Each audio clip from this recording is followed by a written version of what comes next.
L'état de centralisation, on pouvait l'avoir par établissement sur des périodes données, mais c'est vrai que c'était pas possible de l'avoir par salarié et c'est quelque chose qui s'est rendu utile, notamment pour tout ce qui était aide aux entreprises au niveau de la MSA où on demandait un détail par salarié.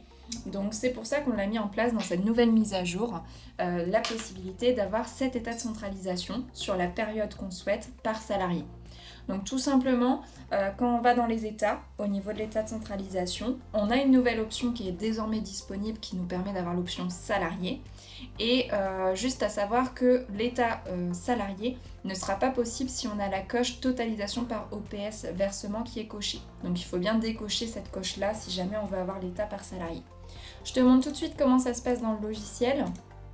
Donc dans mon exemple, ici on est sur le mois de janvier 2021, j'ai 3 bulletins donc pour mes 3 salariés qui sont calculés et donc je vais te montrer au niveau de l'état de centralisation.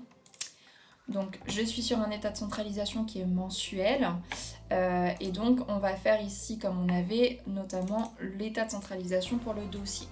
Donc là je vois bien que mes éléments sont pour l'ensemble de mon dossier. En contractuel par exemple je suis sur un total brut de 10 200 €.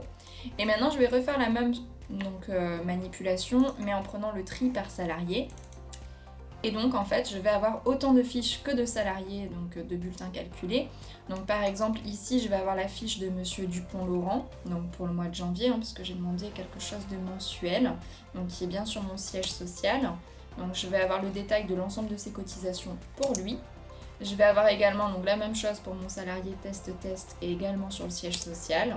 Et donc la même chose pour mon salarié Juste Pierre qui est au niveau de mon établissement secondaire.